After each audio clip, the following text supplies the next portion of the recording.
Yeah, he dropped him 4 times. No, I haven't. Great work, I would presume. I mean, I think that Canelo would have thought, fuck me, this guy's a serious fighter.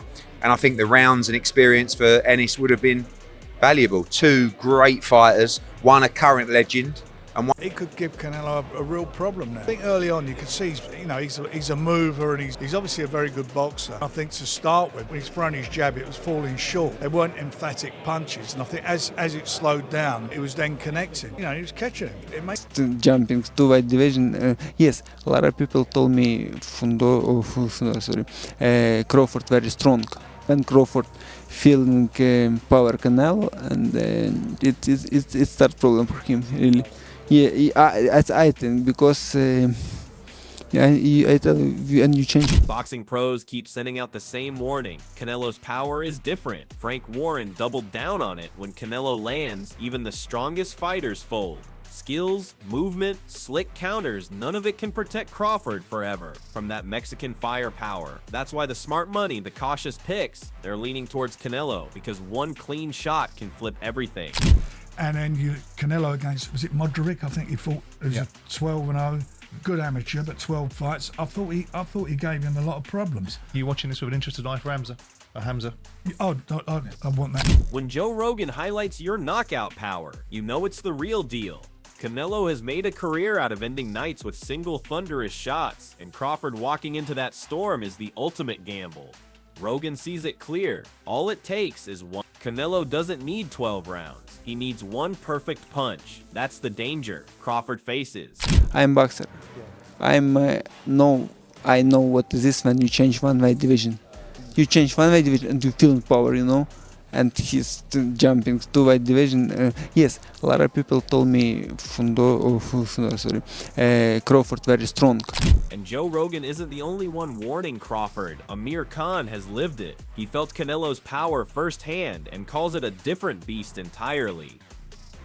Khan's blunt, Crawford might have skills, but he doesn't carry that kind of firepower. At the elite level, slick moves alone don't cut it. You need fight-ending strength. And in that department, Canelo stands miles ahead. Canelo's strong and he's easily hit. Very easily hit, very easily. Yeah. Compared to when I fought against Crawford, I couldn't even hit clean. Yeah. So really, that's the difference. And with Khan's blunt honesty on the table, Duke McKenzie takes the debate further, breaking down Canelo's recent form. Even the critics can't dismiss it. Canelo keeps showing his class no matter who stands across the ring. McKenzie highlights the truth. Crawford may be sharp, but Canelo has already faced every style, every threat, and always found a way to dominate. That level of experience is unmatched, and it's exactly what makes him so dangerous here.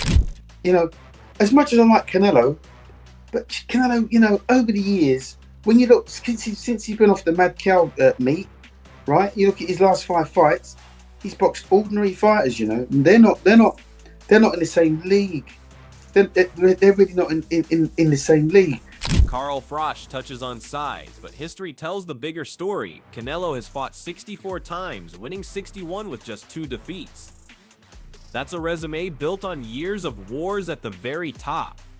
Crawford, a perfect 40, yes, but never against a monster like Canelo. Frosch's point is clear. The Mexican has lived through every style, every danger, and still stands as a proven giant. This fight was once teased and collapsed, but destiny pulled it back, and now the experience gap couldn't be clearer. Canelo walks in as the man who's been there, done it, and carried the sport for over a decade. I thought Canelo was going to be too big, but looking at Crawford, looking at the size of him, there's not much in it. And Canelo started off actually, didn't he, welterweight in his career, early doors when he was a young lad, and he's been up to light everywhere. And if Froch was impressed by Canelo's career span, Adam Smith adds fuel by pointing to the power and experience difference that Crawford simply cannot match. Smith hits the nail. Power and experience define Canelo. Let's not forget, this fight was close to being made years ago, but fell through. Since then, Canelo has fought champions across multiple divisions, unifying titles and headlining the sport's biggest nights. Crawford has been dominant, yes, but mostly in one lane.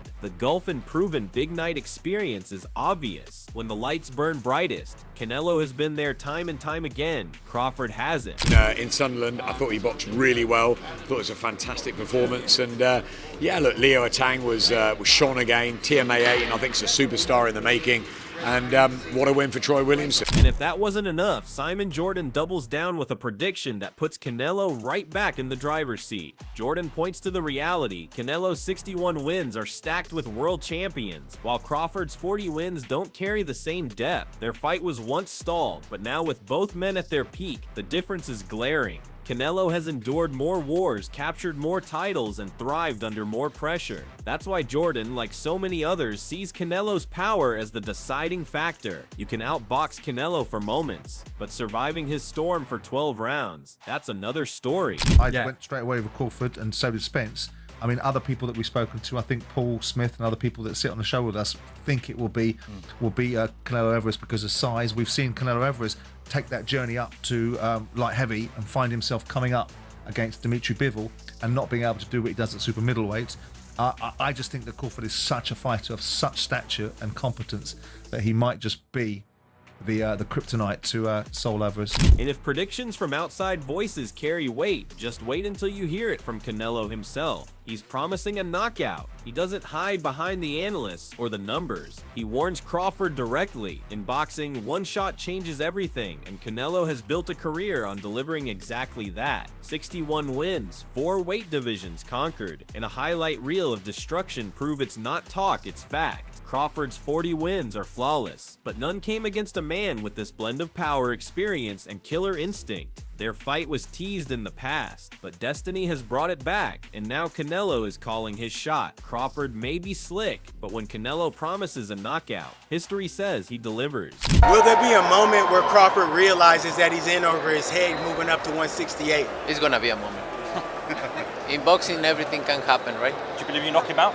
Yeah, why not? I'm very focused on Crawford and nothing else. Diego Pacheco doesn't ignore the past. He acknowledges the controversies that have followed Canelo, from that failed test years ago to critics who still raise questions. But even with the whispers, the reality is louder. 61 wins, multiple world titles, and history made across 4 divisions. Canelo's legacy is written in the opponents he's beaten, not the headline. Crawford, on the other hand, has been spotless outside the ring and flawless inside it, but his resume lacks the sheer volume of elite names Canelo has faced. That's why even Pacheco, while pointing to the shadows of the past, still recognizes Canelo's unmatched presence. Because when the bell rings, it's not about old scandals, it's about power, skill, and legacy. Crawford will be stepping into the deepest waters of his career against a man who's already proven he thrives in them. Does happen.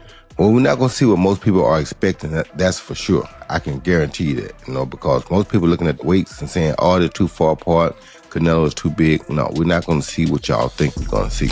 Even Baumit, Crawford's own trainer, admits it. Canelo at his best is a nightmare for anyone. That's the level Crawford must prepare for, and it speaks volumes that his corner recognizes the danger. At his peak, Canelo tore through world champions from light middleweight all the way to light heavyweight, carving his place among boxing's greats. Crawford's 40-0 record is pristine, but Baumit knows the truth. His man has never been pushed by someone with Canelo's mix of power, pedigree, and big night experience. Against Canelo, good won't be enough. Crawford must be flawless, and that kind of pressure has broken plenty of elite fighters before him. That's why so many see the Mexican superstar's firepower as the ultimate mountain Crawford has yet to climb. Man, I don't respect that testing positive for things like that, but who knows what they got going on down there. Hopefully it was a mistake or something. If Baumac's honesty wasn't enough, Stephen Edwards drives the point home. Canelo's chin is a fortress. Any fighter can be hurt, sure, but history shows Canelo is one of the hardest men in boxing to break. He's gone 12 brutal rounds with Golovkin, stood tall against bigger men at light heavyweight, and still kept coming forward. Crawford, he's never faced a man this durable, someone who not only absorbs punishment but fires back with venom. Edwards warns Crawford can't bank on hurting Canelo, because almost nobody does. That's why Canelo has built his career on wearing opponents down, breaking their rhythm, and crushing their belief. Crawford's timing will be tested like never before, and against Canelo's iron chin and savage counters, belief alone won't be enough. Skills pays the bills. What version of Canelo are you expecting? What version of Canelo are you expecting? I'm expecting the best version because if he bring the best version, that means Crawford's going to be on his Triple A. When Floyd Mayweather praises you, it carries real weight, and even he admits Canelo's move to light heavyweight was astonishing. Beating Sergey Kovalev, a naturally bigger man, proved Canelo's power and skill travel up divisions with ease. Yes, Mayweather currently ranks Crawford as pound for pound #1, but context matters. Crawford has lived mostly at welterweight, while Canelo dared to conquer giants. That ambition, that willingness to risk it all, cannot be ignored. And here's the kicker. Floyd himself, the only man to beat Canelo, openly respects the Mexican's greatness. If even money acknowledges those achievements, you know they're real. Pound for pound debates aside, the real question is this: when the gloves start flying, who thrived? History leans heavily toward Canelo. I always said I like Crawford from the very beginning of the fight. You think you can hurt him? Yep. Anybody could be hurt in a fight. Canelo got a great chin though, but anybody could be hurt on any given night. Don't ever think a guy can't be hurt. This isn't just Canelo versus Crawford, it's a collision of legacies. A Canelo victory cements him as one of the greatest ever, the man who conquered divisions and silenced every critic. But if Crawford pulls it off, he rewrites pound for pound history, standing alone as the man who toppled the Mexican juggernaut. The mental edge leans Canelo's way. He's fought under stadium lights, battled legends, and carried the sport on his back. Crawford may be undefeated, but never on this scale. One man brings power, the other perfection. It's a storm waiting to tow. So now the question is simple. Who are you backing? Is it the Mexican king Canelo, or the upset of the century with Terence "Bud" Crawford? Drop your predictions in the comments below.